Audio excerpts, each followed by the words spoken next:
Hello students, पिछले video में आपने सुपरविज़न सुपरविज़न के कार्य, सुपरविज़न कैसे होता है और अच्छे सुपरविज़न के लिए पर्यवेक्षक के लिए कौन कौन सी विशेषताएं होनी चाहिए वो आपने देखा। आज की हमारा टॉपिक है उसी से आगे कंट्रोल, नियंत्रण। तो अब हम लेते हैं नियंत्रण का अर्थ। संगठन के व्यवहार में नियंत्रण एक महत्वपूर्ण तत्व है। यह एक प्रबंधात्मक कार्य तथा लगातार चलने वाली प्रक्रिया है। प्रोफेसर हेमेन के कथानुसार नियंत्रण देखभाल करने की एक प्रक्रिया है ताकि यह मालूम किया जा सके कि नियोजकों का अनुगमन किया जा रहा है या नहीं, लक्ष्यों की दिशा में प्रगति हो रही है या नहीं, और यदि आवश्यक हो तो सुधार के लिए क्या प्रयास किए जाएं। नियंत्रण स्टाफ का कार्य न होकर सूत्र का कार्य है। यह कहा जाता है कि शीर्ष के पर्यवेक्षक को नियंत्रण नहीं करना चाहिए, उसे केवल पर्यवेक्षण करना चाहिए। यदि ऐसा नहीं किया गया तो उसके तथा अन्य कर्मचारियों के बीच गलतफहमी पैदा हो जाती है। वह अपनी शक्तियों का दुरुपयोग करने लगेगा और उसके कार्यों में अनेक असंगतियां उत्पन्न हो जाएंगी। प्रोफेसर फियोल के मतानुसार नियंत्रण का अर्थ यह प्रमाणित करता है कि प्रत्येक कार्य स्वीकृत योजना, निर्देशन एवं निरूपित सिद्धांतों के अनुसार किया जा रहा है। नियंत्रण प्रबंधात्मक प्रक्रिया का एक भाग है। यह दूरदर्शिता की एक प्रक्रिया है। नियंत्रण व्यवस्था के आवश्यक तत्व। नियंत्रण की प्रक्रिया इस प्रकार होनी चाहिए कि जिससे कि उसके उद्देश्यों को प्राप्त किया जा सके। अतः आवश्यक है कि नियंत्रण की प्रक्रिया इतनी सरल, सुगम, समझ में आने योग्य हो कि जो नियंत्रण कर रहा है और जिस पर नियंत्रण किया जा रहा है वे दोनों उसे भली प्रकार जान लें। नियंत्रण के लक्ष्यों के संबंध में स्पष्टता होनी चाहिए ताकि किसी प्रकार का भ्रम पैदा न हो सके। संगठन की प्रक्रिया को कार्य रूप देने के लिए संगठनात्मक स्वरूप अपनाना चाहिए। इसके बिना नियंत्रण की प्रक्रिया प्रभावी नहीं हो सकती। नंबर 2, नियंत्रण की प्रक्रिया में ऐसी व्यवस्था होनी चाहिए कि नवीनताओं को शीघ्र अपनाया जा सके।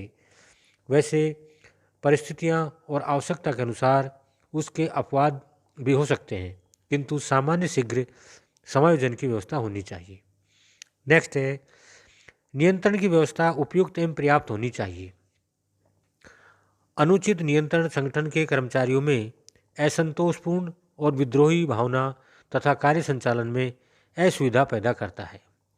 यदि नियंत्रण अपर्याप्त हुआ तो संगठन पर इसका प्रभाव नहीं होगा। नेक्स्ट है, नियंत्रण लचीला होना चाहिए, फ्लेक्सिबल, ताकि इसमें आवश्यकता के अनुसार परिवर्तन और संशोधन किए जा सके। नेक्स्ट है, नियंत्रण की प्रक्रिया मितव्ययतापूर्ण होनी चाहिए। केवल उचित और आवश्यक व्यय ही होने चाहिए।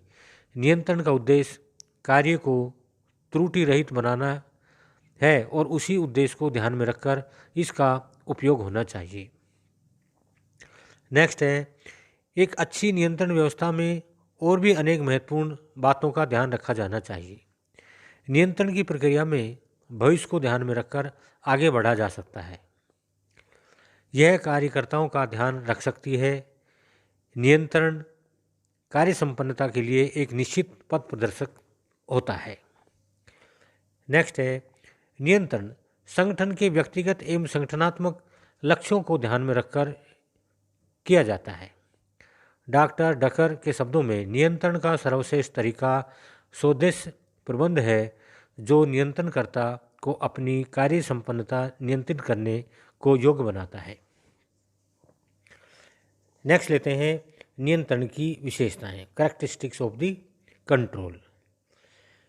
नियंत्रण एक प्रबंधकीय कार्य है जो बनर्जी के अनुसार नियंत्रण की निम्न विशेषताएं हैं। नंबर 1, एक अंतिम क्रिया। नियंत्रण प्रबंध का प्रारंभिक कार्य न होकर एक समन्वय किया जाता है। इसके पहले समस्त प्रबंध की कार्य जैसे नियोजन, संगठन, निर्देशन, अभिप्रेरणा, समन्वय किए जाते हैं। यह नियोजन पर आधारित होता है और फिर यह देखता है कि विभिन्न साधनों जैसे कि मनुष्य, सामग्री, मशीन और मुद्रा आदि को किस प्रकार संगठित और समन्वित किया जाता है जिससे कि कार्य का निष्पादन अच्छी तरह हो सके। इसके पश्चात नियंत्रण का उपयोग किया जाता है। नंबर 2, आगे आने वाली प्रक्रिया है। प्रबंध भूतकालीन घटनाओं पर नियंत्रण नहीं कर सकता।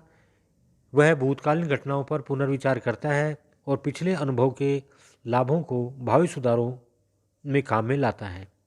सबसे श्रेष्ठ नियंत्रण यह माना जाता है कि जो कि भावी हानि, अपव्यय, कमियों तथा विचलनों को रोककर रक्षा करने का कार्य करता है। नेक्स्ट है गतिशील प्रक्रिया, डायनेमिक प्रोसेस। समय परिवर्तनशील है। बदलती हुई परिस्थितियों के अनुसार ही उपक्रम की योजनाओं और उद्देश्यों में परिवर्तन करना आवश्यक है। यदि नियंत्रण में भी इन परिस्थितियों के अनुसार परिवर्तन नहीं किया जाता है तो प्रभावपूर्ण नियंत्रण संभव नहीं होगा। नेक्स्ट लेते हैं सतत प्रक्रिया, कंटिन्यू प्रोसेस। नियोजन की भांति नियंत्रण की एक निरंतर जारी करने वाली प्रक्रिया है। प्रोफेसर कुंटज और प्रोफेसर ओ डोनेल के अनुसार जिस प्रकार एक नाविक यह निश्चय करने के लिए कि वह नियोजित मार्ग के संदर्भ में कहाँ है निरंतर अध्ययन करता रहता है, उसी प्रकार यह निश्चय करने के लिए कि उसका उपक्रम या विभाग निर्धारित मार्ग पर है, व्यापार के प्रबंधक को निरंतर अध्ययन करता रहना चाहिए। नेक्स्ट है प्रबंध के सभी स्तरों पर लागू। नियंत्रण प्रबंध के सभी स्तरों पर लागू किया जाता है। नियंत्रण की मात्रा में जरूर अंतर हो सकता है। उपक्रम का समस्त नियंत्रण एवं पर्यवेक्षक संचालन मंडल के हाथों में होता है। एक विभाग का नियंत्रण विभागीय अध्यक्ष, उप विभाग का नियंत्रण उप विभागीय अध्यक्ष द्वारा किया जाता है। इस प्रकार नियंत्रण की यह श्रृंखला एक स्तर के सभी स्तरों तक चलती है। नेक्स्ट है व्यक्तियों से संबंधित क्रिया। नियंत्रण संबंधी क्रिया प्रत्यक्ष रूप से सामग्री अथवा वित्त से संबंधित रखती है। फिर भी इन सब का किसी न किसी रूप में मनुष्य से संबंधित संबंध रहता है। किसी भी दोष हेतु मनुष्य की ही उत्तरदायी होता है। नियंत्रण विभिन्न विभागों में कार्यरत कर्मचारियों के निष्पादन का मूल्यांकन करता है। यह प्रक्रिया कुछ व्यक्तियों द्वारा दूसरे व्यक्तियों पर लागू की जाती है। नेक्स्ट है तथ्यों पर आधारित प्रक्रिया। आधुनिक प्रबंध के विकास के कारण नियंत्रण तथ्यों तथा सांख्यिकी के ऊपर आधारित होता है। अब व्यक्तिगत मान्यताओं या भावनाओं पर निर्भर नहीं रहना पड़ता, क्योंकि वैज्ञानिक प्रबंध का विकास हो गया है। तथ्यों पर आधारित होने पर ही इससे सत्यता और यथार्थता की भावना आ जाती है। नेक्स्ट लेते हैं अब हम नियंत्रण के रूप, टाइप ऑफ द कंट्रोल। संगठन एवं नियंत्रण को प्रक्रिया और प्रकार के आधार पर विभिन्न रूपों में विभाजित किया जा सकता है। नंबर 1, मानकीकृत निष्पादन।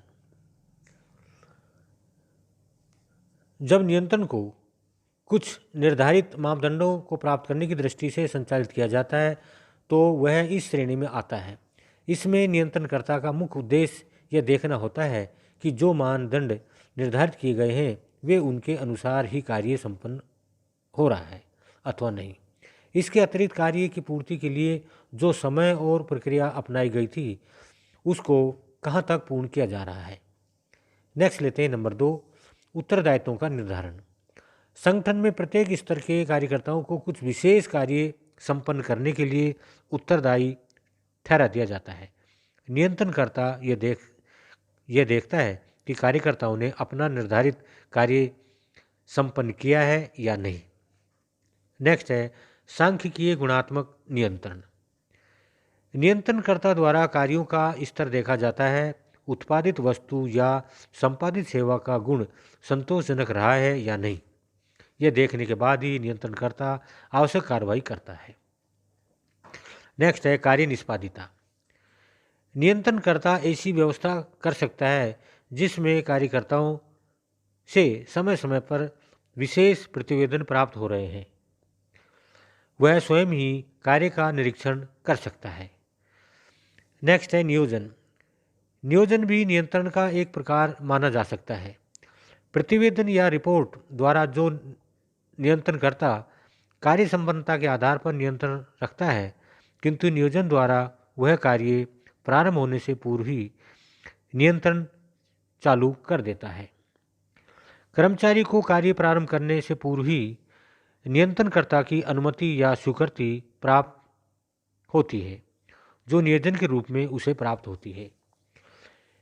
नेक्स्ट है सेवी वर्ग का नियंत्रण। सेवी वर्ग के आचरण एवं कार्य की प्रक्रिया का नियंत्रण करना भी नियंत्रण का एक अन्य रूप है। नेक्स्ट है बजट द्वारा नियंत्रण। नियंत्रणकर्ता के हाथ में बजट एक ऐसा साधन है जिसके माध्यम से वह संगठन की गतिविधियों पर प्रभावी नियंत्रण रख सकता है। विभिन्न मदों पर व्यय को घटा बढ़ा वह एक विशेष कार्य को प्रोत्साहित या हतोत्साहित कर सकता है। तो ये नियंत्रण के रूप में। अब आगे के जो बाकी का जो है आप नियंत्रण के सोपान और नियंत्रण की समस्याएं वगैरह वो अगली वीडियो में हम लेंगे।